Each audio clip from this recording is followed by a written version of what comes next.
Bonjour ou bonsoir, fidèles internautes. Eh bien, comme vous le savez, l'audience en référé sur l'assignation des enfants d'Ibris Parfait Kolela et leur tante Lydie Millepied par la veuve Nathalie Kolela a eu lieu lundi 10 janvier 2022 au tribunal judiciaire de Bobigny.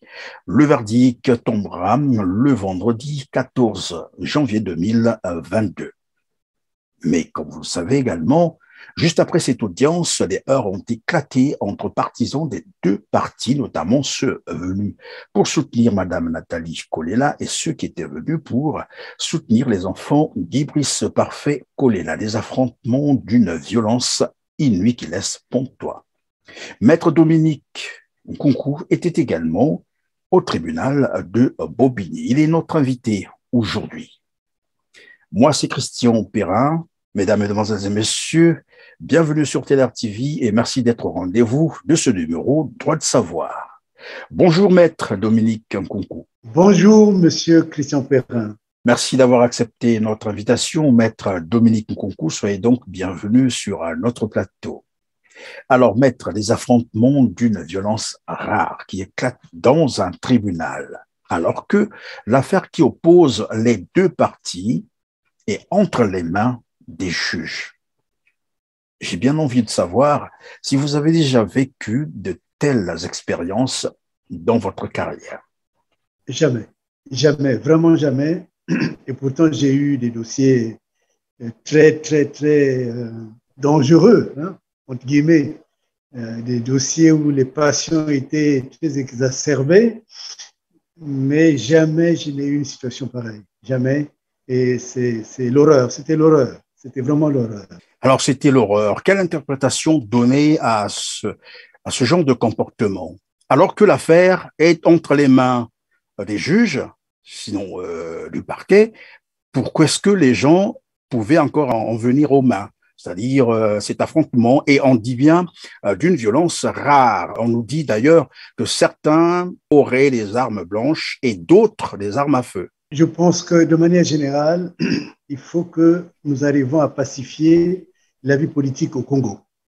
Et je crois que c'est la physionomie véritable de la gestion du pouvoir, de l'exercice du pouvoir au Congo, qu'on a vu se transporter du Congo vers la France. Et pas seulement la France, mais jusqu'à l'intérieur du temple même de la justice. Et c'est cela qui est très grave, très important, parce que nous sommes passés d'une justice judiciaire, une justice où tout le monde, normalement, attendrait que le tribunal puisse délibérer, puisse poser des questions, mais il y a le choix de la justice privée. La justice privée, ça dit que c'est sa vengeance, qu'on fait ce qu'on veut, ainsi de suite, et non seulement la cause congolaise en est en pâtit, mais également, il s'agit là, surtout que c'était beaucoup la jeunesse qui était là. J'attire l'attention de la jeunesse sur le fait que il faut apprendre à vivre la vie politique avec son propre jugement. Mais là, ce qui était le plus grave, j'ai le sentiment d'une préméditation quand même, parce que l'audience s'est passée dans des bonnes conditions. Nous avons eu des avocats qui ont été qui sont respectés de part et d'autre. Et je peux dire aussi que les avocats, j'ai même appris plus tard que mon confrère Ndokolo a été carrément pris à partie. Mais il a fait son travail, il a été très bon, comme son confrère aussi. Et donc, je ne comprends pas cette manière de vouloir pas perturber l'audience. Attention, c'est là la différence. Parce qu'on aurait pu venir perturber l'audience.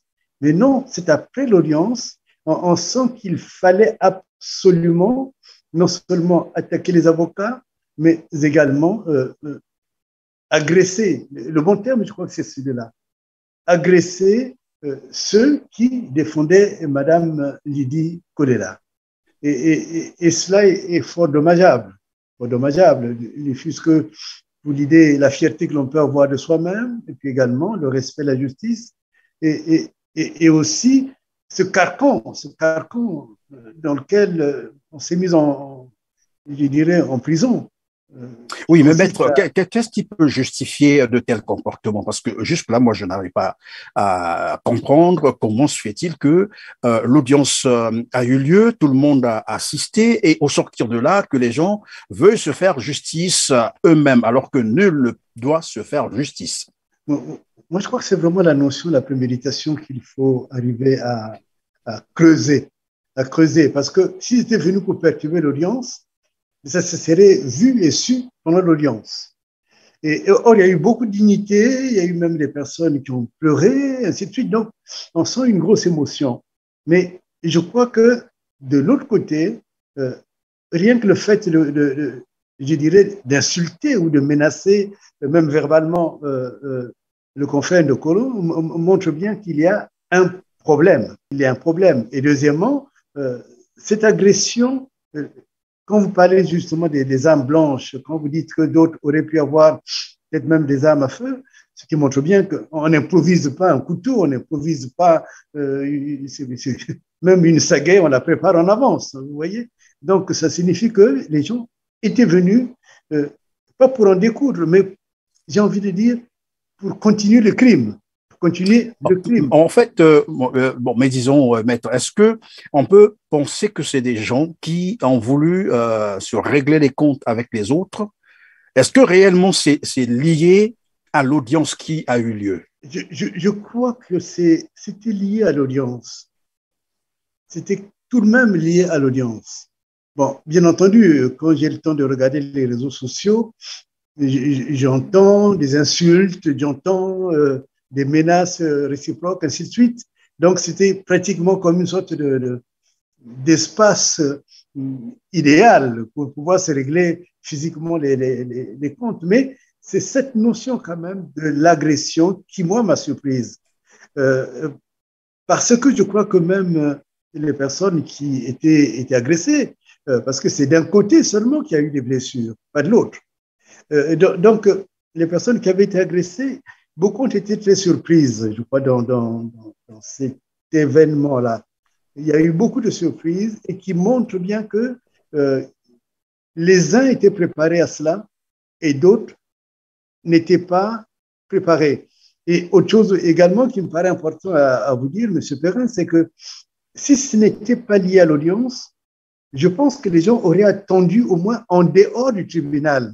Vous savez, quand vous qui connaissez le tribunal de Bobigny, ce n'est pas comme le tribunal, par exemple, la Cour d'appel de Paris ou même le tribunal judiciaire de Paris, où c'est en pleine ville. Or, le tribunal judiciaire de Bobigny est, je dirais, pratiquement à l'extérieur de la ville de Bobigny. Donc, ils auraient pu se mettre, par exemple, là où il y a le pont, se mettre derrière la chambre de commerce, ainsi de suite. Ou même, il y a une sorte de terrain vague. Ils auraient pu se mettre là, si c'était uniquement une sorte de guerre des gangs. Hein. Vous comprenez ce que je veux dire, vous voyez? Mais ce n'est pas cela. Venir, entrer au tribunal et attendre que l'audience se passe. Et à la sortie de l'audience, agresser les uns et créer un trouble manifeste, en fait, pour les autres.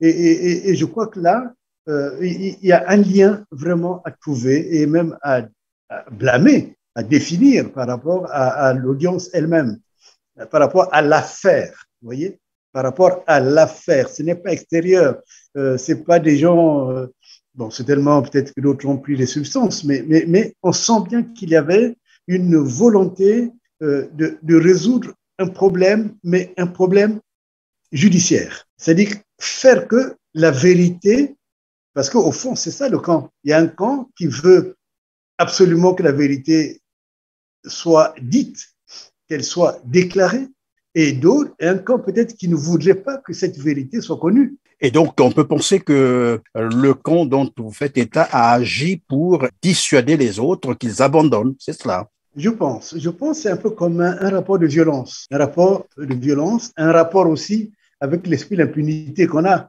On a le sentiment qu'on peut commander, télécommander même des violences en plein Paris, et puis de l'autre côté, voilà, ne vous inquiétez pas, il ne vous arrivera rien. En fait, c'est un peu cela.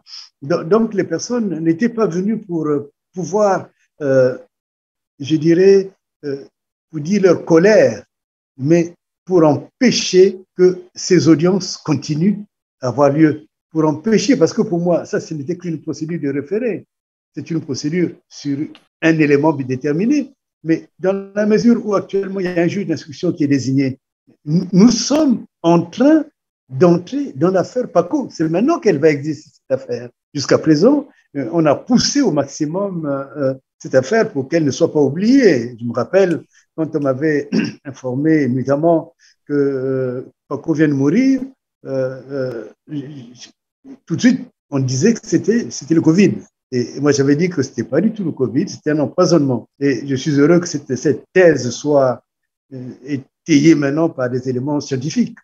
Hein, vous voyez, ce n'est plus comme avant. Mais et puisque vous en parlez, maître Dominique Nkunku, quels sont les éléments qui vous avaient permis en ce temps-là, cette appréciation de penser que c'était un décès par empoisonnement? D'abord parce que les personnes qui ont été proches du docteur Guy Parfait Kolela n'ont pas été constatées positives. Donc, vous savez bien, c'est un peu il y a ce qu'on appelle les cas contacts, ainsi de suite, vous voyez.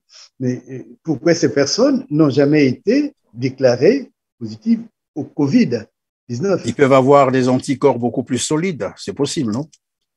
Oui, peut-être. Une personne peut avoir des anticorps, mais c'est quand même toute une masse. Hein. Les ISA et tout ce monde ont été proches de Kolela. Quand on sait que c'était quand même quelqu'un qui allait en campagne. Et donc, quand on va en campagne politique particulièrement, on serre les mains, on rencontre des personnes, ainsi de suite. Donc, il y aurait peut-être eu l'hécatombe par rapport à cette situation. Et donc, il y a cela. Deuxièmement, c'est peut-être la connaissance du climat tel qu'il fonctionne au Congo.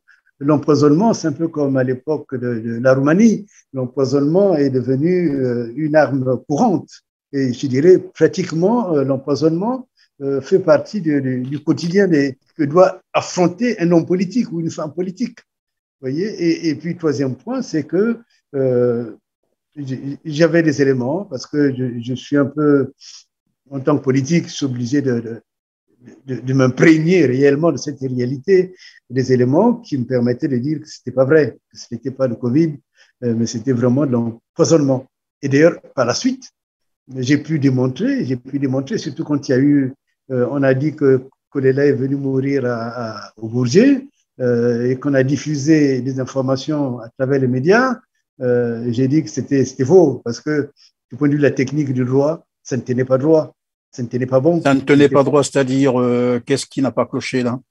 C'est-à-dire qu'en droit, il y a un principe majeur, un principe d'ailleurs que j'ai décrit dans le livre qui s'appelle l'affaire Kabyle. L'affaire Kabyle, c'est une maman qui est arrivée à l'hôpital et qui n'en est jamais sortie finalement. Même le corps jusqu'à présent n'a pas été découvert.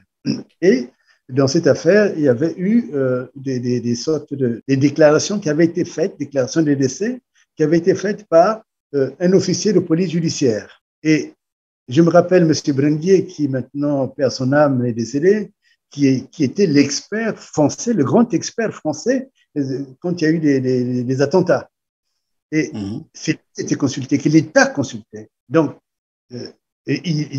nous l'avions appelé et il est venu dans ce dossier. Il a même établi un rapport qui est dans le livre L'affaire Kabyle, pour les gens qui veulent la voir. Et il l'avait dit. Et de toutes les façons, le droit funéraire français le confirme qu'il y a deux cas. Quand il y a un décès, il y a un médecin qui établit un certificat de décès. Or, dans le cas d'espèce, Mme Kolela disait qu'il y avait un médecin et que c'est même le médecin qui lui avait demandé de partir, vous voyez. Et c'est le médecin aussi le médecin était où? À l'aéroport, c'est ce qui est dit. À l'aéroport. Donc, quand il venait l'atterrir. Voilà. Donc le médecin dit à Mme Kolela qu'il fallait absolument qu'elle sorte. Donc, Mme Kolela qui a refusé au début, je reprends exactement sa thèse, hein, qui a refusé au début et puis qui par la suite est arrivée sous l'insistance de ce médecin. Mme Kolela est sortie et je crois 5 ou 10 minutes après, le médecin l'a rappelé pour lui dire que son mari venait de mourir. D'abord, c'est assez curieux. Quels étaient les éléments qui auraient obligé une femme, une épouse, à refuser, plutôt à accepter de descendre de l'avion, si c'est la nudité, il connaissait la nudité de son mari. Donc, toutes ces choses-là n'étaient pas cohérentes. Et 2 jours après, je crois, j'ai reçu, puisque tous les documents souvent circulent autour de moi, j'ai reçu une déclaration de décès. Et fait étonnant, la déclaration de décès a été faite par un brigadier. Et non par le médecin. Non, non par le médecin, ni par le légiste. Et ce qui se passe, c'est que si le brigadier est allé faire la déclaration de décès, il l'a fait en tant qu'officier de police judiciaire. Et que dit la loi à ce sujet? Mais la loi dit que si c'est un officier de police judiciaire qui va faire la déclaration, ça signifie que c'est un cadavre qui a été trouvé dans la rue. En tout cas, c'est un cadavre qui, c'est pas, parce que l'officier de police judiciaire n'est pas un médecin. Donc, s'il va faire, lui, ça signifie que personne ne sait la cause du décès de la personne. Donc, comme on ne connaît pas, et du coup, c'est la justice qui se charge de faire la déclaration de la personne. Donc, et là, c'est une règle de droit que Madame Kolela, sans doute, et puis tous ses partisans ignoraient, c'est que en faisant cet acte-là, eux-mêmes, ils informaient des experts comme moi que M. Kolela n'est pas venu vivant à Paris, n'est pas venu vivant au Bourget. Il était déjà un cadavre. Je récapitule, maître Dominique Nkounkou, cela veut dire quand le constat du décès est fait par un brigadier, par exemple, un officier de police, cela veut simplement dire que c'est un cadavre qu'on trouve quelque part. Absolument. Et pour quelqu'un qui décède, par exemple, d'une pathologie ou à l'hôpital, qu'on constate par un médecin, là, ce n'est plus le brigadier qui fait le constat, c'est le médecin qui fait le constat. Étant donné que le constat du décès de Guy Brice Parfait Kolela a été fait par un brigadier, cela veut simplement dire que Guy Brice Parfait Kolela est mort ailleurs, ça peut être à Brazzaville, peut-être dans l'avion, avant d'atterrir. C'est ce que cela veut dire. Ah ben bien entendu. De toutes les façons, quand il y a une pathologie, le brigadier n'a même pas de place aux côtés du médecin. Celui qui est habilité à pouvoir faire la déclaration, c'est le médecin. Et il y en a la responsabilité professionnelle. C'est lui qui doit indiquer le jour, le lieu et l'heure du décès. Et là, c'est une déclaration clinique. Mais quand il s'agit d'un officier de police judiciaire, au fond, ça tombe sous le sens. Quand un officier de police judiciaire découvre un cadavre, qu'est-ce qu'il fait? Il ne va pas appeler le médecin. Quel est ce médecin qui va venir? Le médecin ne peut pas venir parce que sinon, il engage sa responsabilité. Il est obligé de dire de quoi est mort ce monsieur. Et voilà, puisqu'on ne fait pas le médecin après la mort, est-ce qu'on peut penser que c'est bien cette situation où, disons, en connaissance de cette loi, que Madame Nathalie Kolela a refusé de signer un document dans lequel on lui demandait évidemment de reconnaître que son mari venait de décéder du Covid? Je ne pense pas. Je pense que c'était plus parce qu'elle connaissait elle-même la réalité. La réalité, c'est-à-dire que son mari est décédé. Que son mari avait pris l'avion en état de cadavre. Et puis qu'elle se disait, si je le signe, on ne sait pas jusqu'où ça va aller. C'est-à-dire, ce n'est pas de l'ordre du raisonnement scientifique, du raisonnement juridique. Mais c'est comme quelqu'un de l'intérieur qui sait bien qu'il est en train de mentir. Quand je dis mentir, il ne s'agit pas du tout des jugements de valeur, vous voyez. Mais je suis factuel quand je dis des choses comme cela, vous voyez. Parce que imaginons, ce n'est pas votre cas, mais vous savez bien que dans une poche, vous avez un bonbon un peu comme dans l'enfance, hein, vous voyez. Quand tu disais jure, jure, jure, mais tu n'as pas envie de jurer, parce que je sais bien que la vérité, c'est autre chose. Moi, je crois que Mme Kolela connaît la vérité. Elle connaissait la vérité au moment où on lui demandait de signer. Et elle savait bien que tôt ou tard, ça éclaterait. Et elle a refusé, pas du tout par conviction, mais par peur. Par peur. Mais là, il fallait être, je crois, fin expert pour arriver à dire que l'officier de police judiciaire nous a donné une sorte d'indice. Évidemment, le pouvoir qui a travaillé beaucoup avec Mme Kolela ne s'attendait pas à ce qu'il y ait un concours qui dise « Monsieur, là, vous venez de nous dire que Kolela est arrivé en état de cadavre à Paris. » Et donc, ce qui confirmait ce que j'avais dit la nuit de son décès. Vous comprenez? Oui. Kolela est décédé à Brazzaville. C'est un cadavre qui est venu dans cet avion. Et c'est en ça que cette histoire est très grave. Non seulement on assassine, parce que pour moi c'est un assassinat, avec beaucoup de préméditation, on assassine quelqu'un parce qu'il est le gagnant des élections, mais également on monte un stratagème qui voudrait que, je dirais, on met sur le dos de la France un crime qui a été préparé et organisé et exécuté au Congo. Lorsque je vous entends, vous êtes tellement confiant en ce que vous êtes en train de dire. J'ai devant moi un avocat et je sais que un avocat ne parle que lorsqu'il a des preuves et j'espère que ce que vous êtes en train de dire est démontrable, c'est-à-dire vous pouvez bien entendu le justifier parce que vous parlez d'un crime, vous parlez d'assassinat, vous parlez d'un cadavre qui est arrivé à Paris, donc de Brazzaville vers Paris. C'est vrai que vous avez dit au départ, vous l'avez déjà annoncé que finalement il était arrivé déjà mort. Mais moi je voulais un peu que vous nous expliquiez en quelques mots ces éléments, parce que c'est ça le problème en fait. C'est vrai que vous avez commencé à nous expliquer une bonne partie de vos arguments, mais s'il était question d'aller sur les éléments palpables, sur des preuves, sur des éléments qui peuvent montrer qu'il y a eu crime, assassinat et autres, comment percevoir tout cela? Mais on y va déjà, on fait un peu comme on dit un raisonnement à rebours.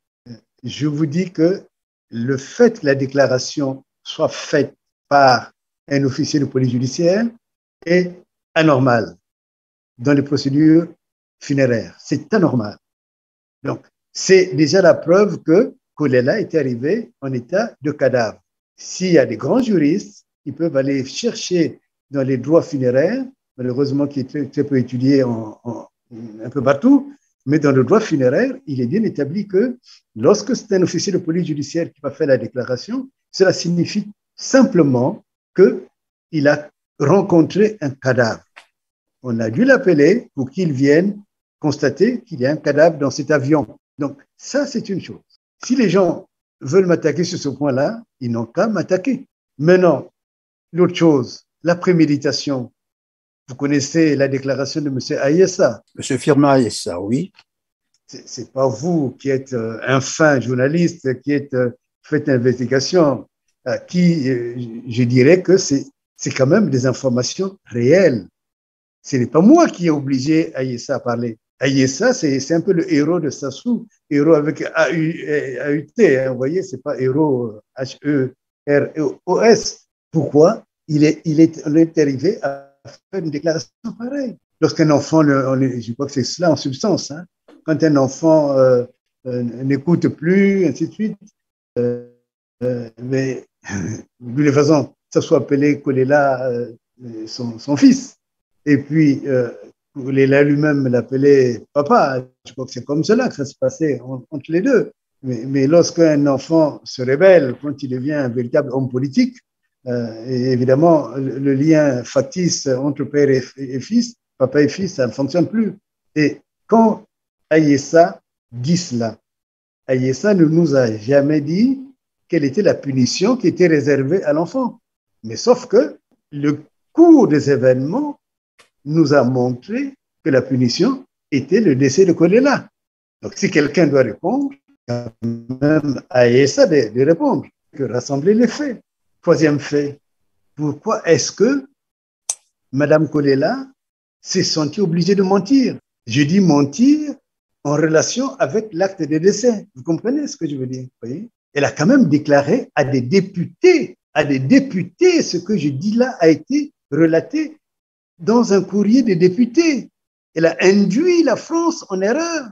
Elle a déclaré quoi exactement? Cette fameuse histoire en disant qu'ils sont arrivés au Bourget, son mari était là, il était vivant, qu'ils avaient même parlé, je crois, dans l'avion ou des choses comme cela, et que au moment où ce médecin est arrivé et lui a donné l'ordre de sortir de l'avion, et elle a voulu résister, et puis finalement, sous l'insistance du médecin, elle est descendue de l'avion et elle a appris après que après le médecin lui a dit que son époux venait de mourir. Mais c'était un mensonge au regard de la déclaration du décès. Vous comprenez ce que je veux dire? Oui. C'est-à-dire que les faits, c'est des faits à l'observation, mais c'est lié aussi à la connaissance. On ne fait pas du droit pour s'amuser, on fait du droit tout de même pour éclaircir les situations. Et là, dans le cas d'espèce, il faut que Mme Kolela puisse nous expliquer pourquoi ce mensonge, pourquoi mentir à la France, pourquoi impliquer un député. Mais c'est quand même des choses graves, ça. C'est peut-être à eux de s'expliquer avant que ce soit Concours qui s'explique. Maintenant, quand on regarde tous ces cheminements, et puis je vous laisserai parler, quand on regarde tous ces cheminements, il y a quand même toutes ces photos qui apparaissent maintenant. Et ces photos, c'est pas Dominique Concours qui les a faites. Hein. Securex, pourquoi il ne s'exprime pas? Pourquoi? Et parce qu'à Sécurex, il y a eu quoi exactement? Ben, écoutez, d'abord, vous savez que dans les photos que j'ai vues de l'ambulance qui amène le cadavre, il faut quand même appeler les choses par leur nom, qui amène le cadavre dans un sac sac à poubelle, c'est une ambulance de Sécurex. Et deuxièmement, la fameuse déclaration, la déclaration historique de M. Kolela, elle a été faite, je crois, à Sécurex. Il y a des personnes qui doivent aussi nous expliquer réellement ce qu'ils savent, comme M. Yombi. Et toutes ces personnes sont des personnes qui ont travaillé à occulter la vérité d'une manière ou d'une autre. Mais du moment où même son épouse reconnaît, sinon déclare que son mari est mort de Covid, c'est ce qui ressort d'ailleurs dans l'assignation, que son mari serait mort de Covid dans la nuit du 21 au 22. Mais vous voyez, tout ça, c'est des correctifs, parce que vous m'avez dit tout à l'heure qu'elle avait refusé de signer la déclaration où on voulait lui faire dire que son mari serait mort de Covid. Vous êtes d'accord? C'est ce que vous m'avez dit. Tout à fait, oui. Mais comment se fait-il que lorsqu'elle assigne la partie adverse, elle puisse dire que son mari est mort de Covid? Mais c'est pas clair, ça. C'est pas clair. Et l'autre chose, d'ailleurs, dans cette assignation, mes brillants confrères l'ont soulevé, il y a tellement des erreurs de forme.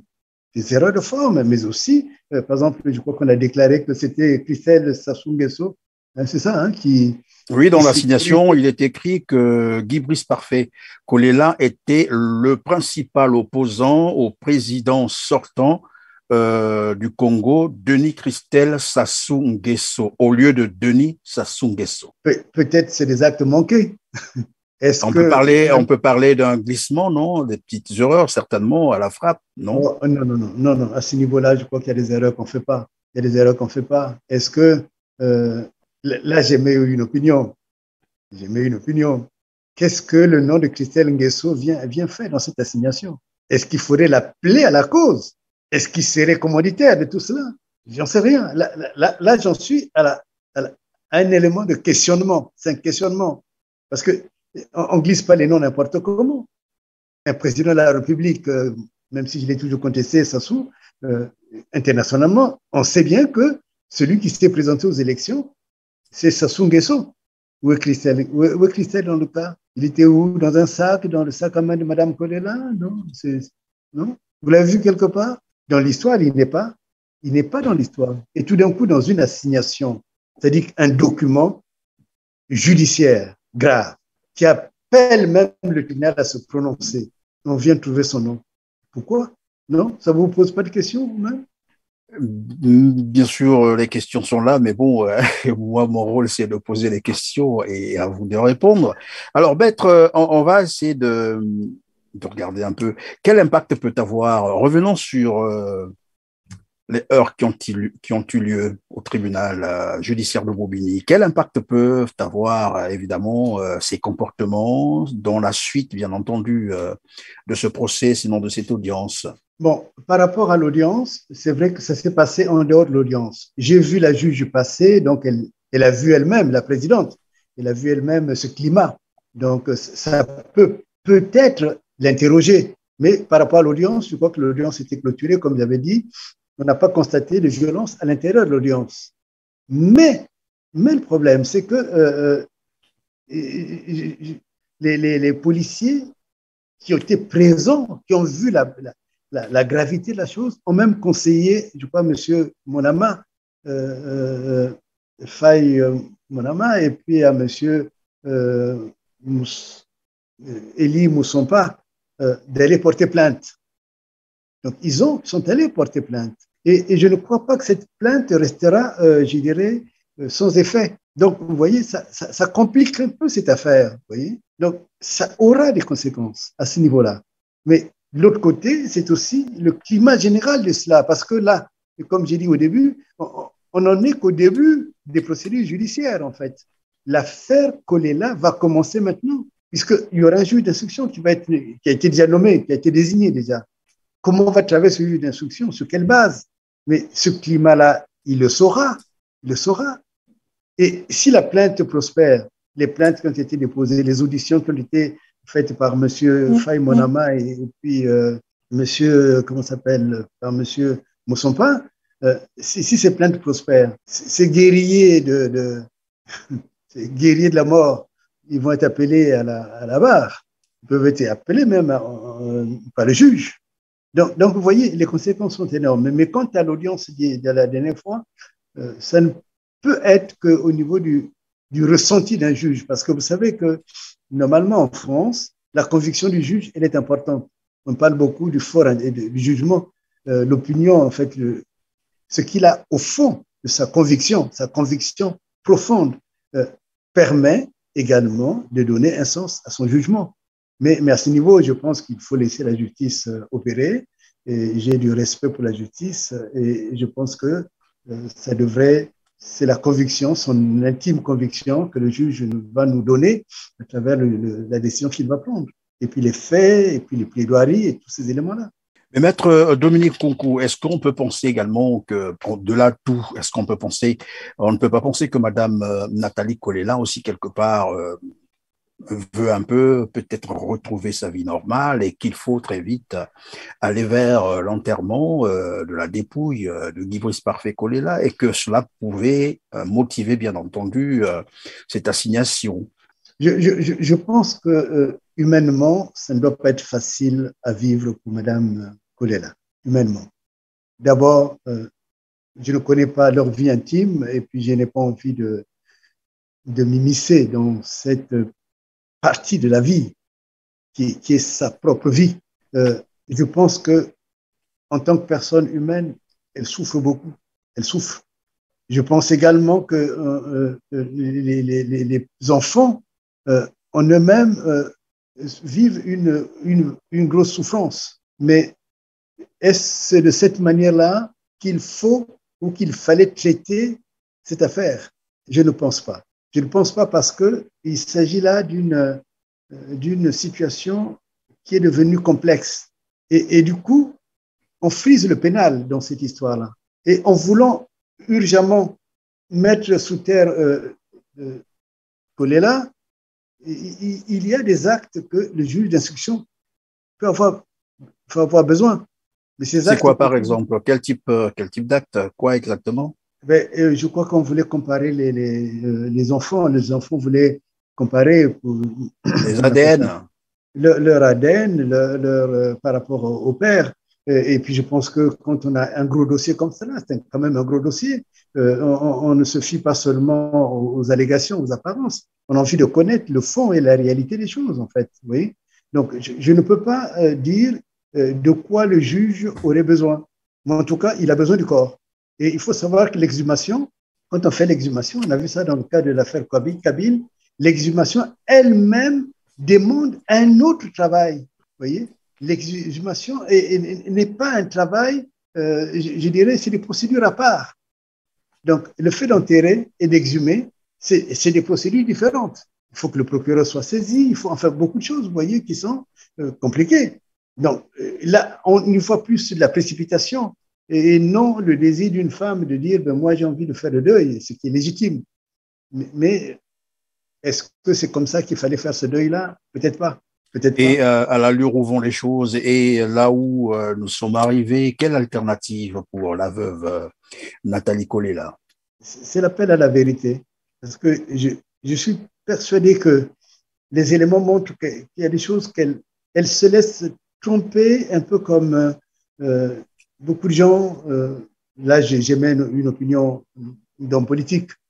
Comme beaucoup de gens se sont laissés tromper par Sassou. à une sorte de fausse assurance. Mais cette fausse assurance, à un moment donné, elle finit.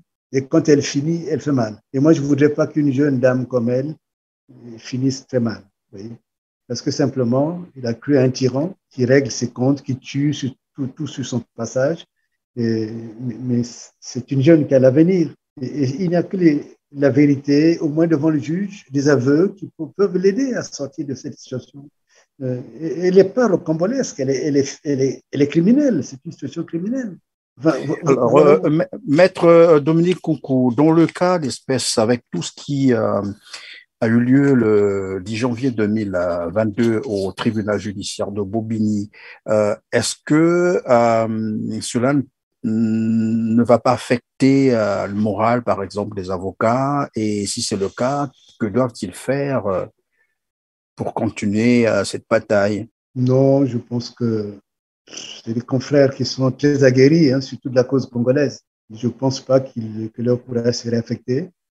C'est vrai qu'on ne peut pas prendre ce dossier à la légère, et surtout qu'il y a des menaces, il y a du crime aussi qui est dans l'air. Vous voyez. Et donc, et puis on sent que c'est des gens qui sont absolument décidés à brouiller la vérité. Donc, je leur conseille beaucoup de prudence, mais dans le même temps, c'est pour cela que nous sommes avocats. C'est pour cela que vous êtes donc avocat. Il faut affronter les réalités. Alors, maître, on va quand même dire un mot sur l'actualité congolaise. Vous la connaissez. Actuellement, on parle de la révision constitutionnelle. Vous êtes également un politique en dehors de votre casquette d'avocat. Vous êtes un homme politique. Alors, il se joue à Brazzaville la révision constitutionnelle. L'article visé, vous le connaissez, c'est 157. Mais il se trouve que le 7 janvier dernier, donc le 7 janvier 2022, les deux chambres du Parlement congolais ont adopté à l'unanimité, curieusement, à l'unanimité, la révision constitutionnelle où les deux chambres du Parlement congolais ont adopté à l'unanimité en plus, le 7 janvier 2022, le projet de loi portant révision de la Constitution en violation flagrante de la Constitution congolaise. On cite deux articles qui ont été violés, notamment l'article 241 et l'article 151, qui fait mention, bien entendu, du délai des 15 jours que devraient observer les parlementaires avant d'adopter le projet de loi. Et l'article 241, c'est lorsque l'initiative vient du président de la République, le projet de loi peut être soumis au référendum, directement au référendum, après avis de la Cour, bien entendu, constitutionnelle, mais ce qui n'a pas été respecté. M. Perrin, ce que je peux vous dire, c'est que, contrairement à ce que beaucoup ont dit, c'est pour moi une bonne nouvelle. Parce que lorsque on typifiait Sassou Nguesso, il y avait toujours des personnes qui pensaient qu'il travaille pour les Congolais, et que à la limite, c'est un élu de Dieu, ainsi de suite. Et là, en fait, je dirais, il s'est exposé lui-même. Parce que ce qu'on oublie, c'est que cette constitution, elle a fait couler du sang. En 2015, vous vous rappelez ce qui s'est passé? Tout à fait. Il y a eu des gens qui se sont opposés à cela. Mais ça soit tenu absolument comme un enfant qui a un jouet en main. Pour lui, la constitution, c'était sa constitution. Mais combien de fois, on sent bien que même les juristes qu'il a, c'est des bras cassés. Parce que combien de fois a-t-on révisé cette constitution? Et j'ai envie de dire, c'était un mauvais conducteur, non seulement de la nation, mais également de l'état de droit du Congo. Et on voit bien, derrière ces manœuvres, selon ce qui se dit, c'est qu'il veut placer son enfant, Kiki. Mais est-ce que Kiki est Mboshi? Est-ce qu'il parle même Mboshi? Et je crois que celui qui avait dit quel est l'avenir de Mboshi, j'ai envie de dire, il avait bien compris le drame dans lequel les Mboshi sont tombés. Vous comprenez? On les a utilisés comme une sorte de marchepied pour installer un royaume de mercenaires, au fond. Quant au droit lui-même par rapport à cela, ce que je peux dire, c'est que s'il y avait vraiment une volonté politique, si on avait des hommes politiques, il y aurait eu au moins des personnes qui auraient dit non au risque même de leur poste et puis au risque de leur portefeuille. On a fait lire un texte à Lissouba, le fils de Lissouba. Vous dites on lui a fait lire le texte. Ce n'est pas lui-même qui l'a conçu, ce ne sont pas ses idées. Non. Ben, il n'a qu'à me montrer la preuve qu'il a. En fait, ça dit que c'est des montages. Quand on veut montrer qu'il y a quand même une opposition, il y a quand même ceci, eh bien, on rédige un texte qu'on donne à un gamin qui va le lire. On voyait bien qu'il était essoufflé, comme s'il faisait un exposé dans une classe. Et évidemment, on a voulu le diffuser. Bon, moi, j'ai dit, surtout ne m'envoyez pas des chiffons comme ça. Parce que, vous savez, la nation, c'est une affaire sérieuse. Elle est trop sérieuse pour la laisser aux mains des barbares, aux mains des manipulateurs comme cela. La nation est en danger et c'est pour cela que j'appelle les Congolais, et là je parle en tant que politique, il faut mettre fin à ce régime-là. Parce qu'il en va même non seulement de l'identité du Congo, mais également de l'avenir du Congo. Et j'ai même envie d'aller plus loin aujourd'hui. C'est de dire au fond, beaucoup de mouvements, beaucoup de loges qui le soutiennent parce qu'ils donnent de l'argent, ainsi de suite, y compris même les maçons. Je ne le suis pas, mais ce que je connais de la maçonnerie, c'est que il y a des devoirs, il y a une éthique, une morale, mais dans le cas de Sassou, en fait, tout le monde est tombé dans la corruption. Donc, ce corrupteur, parce que Sassou n'est pas que corrupteur, il est la corruption même. Il a mis tout dans le chaos. Donc, évidemment, vous-même, vous soulevez que l'initiative étant entendu que c'est lui qui a pris l'initiative, même le délai simplement de 15 jours, c'est rien 15 jours. Et pour lui, il faut aller vite. Vous voyez, c'est comme un voleur. Et la nation est en danger. La nation est vraiment en danger. C'est-à-dire que là, ce n'est pas de la métaphore, ce n'est pas des effets de style, mais c'est vraiment un danger. Et à un moment donné, une nation peut mourir.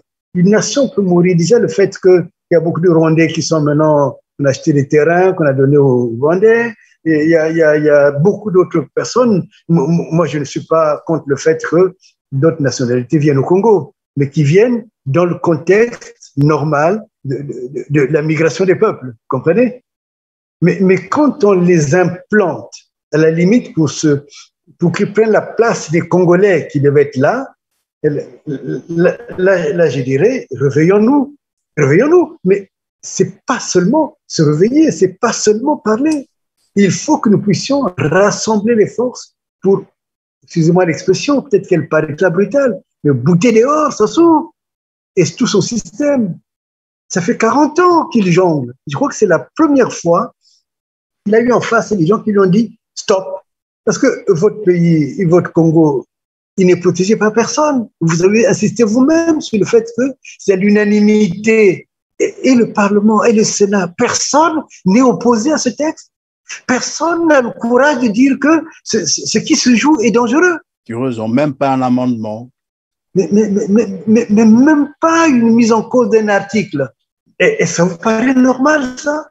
Et moi, je demanderais même qu'on aille regarder les comptes de ces gens-là. Je suis sûr qu'on a glissé des enveloppes de gauche à droite, comme cela. Mais l'argent qu'on distribue, c'est quoi? C'est l'argent du Congo. Que ce soit un instituteur, quand il est venu au pouvoir, quand il a tué les gens, le cardinal et tout ce monde-là, quel argent il avait?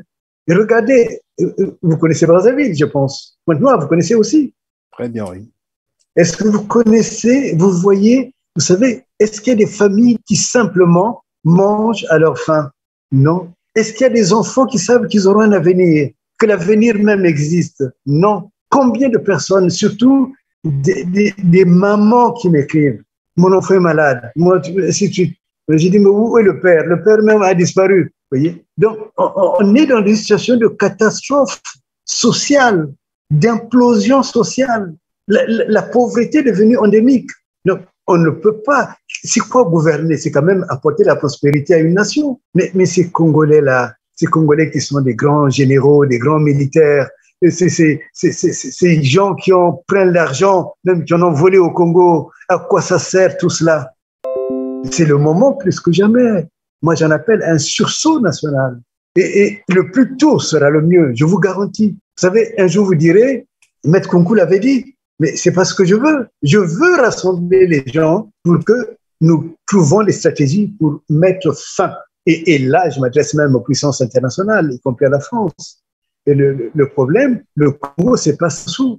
Même quand on a besoin de l'argent du Congo, mais c'est au Congo qu'il faut le demander, c'est pas Sassou. Les contrats, on peut les revoir, toutes ces choses, on peut les revoir sans sacrifier tout un peuple. C'est un crime qui se commet. C'est plus que génocidaire. C'est un crime. Quand j'avais parlé du génocide de la rue, tout le monde a crié j'étais le venin séparateur. Maintenant, je parle du génocide du Congo. Le Congo vit un génocide, M. Perrin. Nous avons le droit de laisser autre chose à nos enfants que cette catastrophe-là. Moi j'ai des enfants. Je voudrais que ces enfants arrivent à entrer dans ce pays qui est un si beau pays, qui est si riche. On n'est pas nombreux. À la limite, c'est une ville. C'est la population d'une ville. Mais comment pendant 40 ans, on n'a pas pu créer les conditions d'une vie maximale au Congo? Comment on a fait? Comment on a pu laisser un brigand pareil à la tête de l'État?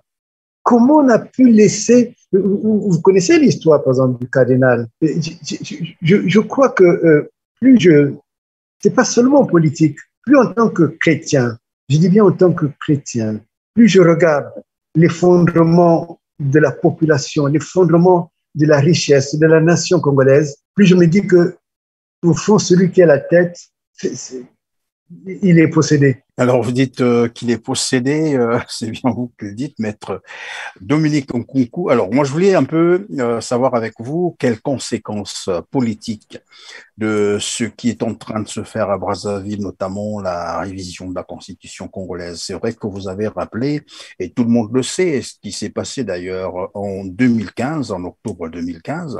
Bon, maintenant, on relance encore la même constitution qu'on avait présentée comme étant celle qui devrait faire avancer ou évoluer les institutions. Aujourd'hui, on revient là-dessus, mais en voulant modifier un petit article, s'il faut le dire comme ça, mais qui est grand parce que ça porte quand même sur l'état d'urgence et l'état du siège. Alors, en voulant modifier ou en train de modifier cet article, on viole encore la Constitution. Quelles conséquences politiques? Mais en réalité, si vous le permettez, M. Perrin, vous savez que le sujet qu'on a abordé avant de coller là va de pair avec cette modification de la Constitution. Parce que quel est l'enjeu de la... C'est-à-dire, quel est véritablement l'enjeu juridique, et je dirais même constitutionnel, du décès de Kolela, de la date du décès de Kolela? C'est que les élections doivent être annulées au terme de l'article 70, vous le savez vous-même. Donc, nous vivons une situation où Sassou n'est pas président de la République. Et donc, le combat, et peut-être là, ça permet de faire l'exégèse de la violence qui s'est passée au tribunal judiciaire. Tribunal de... Oui, là, voilà. Oui. C'est-à-dire que Sassou joue le va-tout. Il sait que si cette vérité éclate, il n'est pas, même si le Congolais tremblent devant lui, ainsi de suite, pour dire les choses, mais la communauté internationale saura que les élections doivent être recommencées. C'est quand même dans sa propre constitution. C'est pas Nkunku qui a écrit cette constitution. Vous me comprenez? Donc, l'enjeu de la bataille de Kolela sur Kolela, c'est évidemment rétablir un homme, c'est évidemment dire qu'il y a eu un crime qui a été commis, mais c'est aussi de dire que s'il est décédé la date que vous connaissez maintenant, 21, oui. Le 21, et qui n'est pas une date fixée par les Congolais, mais fixée quand même par la communauté scientifique. Ça signifie en clair que c'est au moment des élections présidentielles qu'il a été tué. Et donc, ça donne aussi de l'eau à la thèse de Ayessa. C'est qu'il y a eu préméditation pour qu'il soit tué. Mais sauf qu'il croyait qu'il allait au moins mourir au moins le 24 ou le 25. Mais il est mort au moment où cette constitution devrait entrer en action. Donc, les élections sont nulles. Et moi, j'ai dit, je me bats pour que ces élections soient annulées et je me porterai candidat. Et je vois qui c'est qui va m'empêcher de le faire. Et la conséquence, pour répondre à votre question, par rapport à la Constitution, c'est qu'au fond, on navigue dans une Constitution qui n'en est pas une. Le Congo n'a plus de Constitution, puisqu'on l'a carrément vidé de toutes les substances. Donc, nous sommes dans une situation où, à tout instant, Sassou peut se réveiller, il modifie tel article, il modifie ceci, et ainsi de suite. Mais même en modifiant cela, peut-être il faudrait qu'il sache qui est qui fait l'objet de poursuites internationales. Et à ce niveau, peut-être les choses sont différentes. Qui n'est pas de père et de mère congolais? Et c'est pas moi qui ai écrit cet article. Donc, en fait, nous sommes dans le chaos constitutionnel au Congo. Il n'y a pas de constitution, monsieur Perrin. Il n'y a pas de constitution congolaise. Voilà. Et la vraie constitution, pardonnez-moi, pour moi, c'est celle de 1992. Voilà, il n'y a pas autre chose. Les grandes nations comme les États-Unis, ça fait depuis 1789 qu'ils ont la même constitution. La France, c'est depuis 1958 qu'ils ont la même constitution. Mais le Congo, à peine 2015, combien de fois on l'a modifié? Bien voilà, nous sommes arrivés à la fin de notre émission. Merci, Maître Dominique Nkunku, d'avoir été avec nous, mais surtout d'avoir répondu à nos questions et d'avoir disposé du temps pour nos téléspectateurs. Nous reviendrons encore vers vous pour d'autres questions. Quant à vous, chers internautes, merci également de nous avoir suivis. Vous connaissez la prière, likez, partagez nos émissions et abonnez-vous pour ne rien manquer. On se dit donc à très bientôt, mais d'ici là, s'il vous plaît, prenez soin de vous, car chaque jour est une vie. Merci.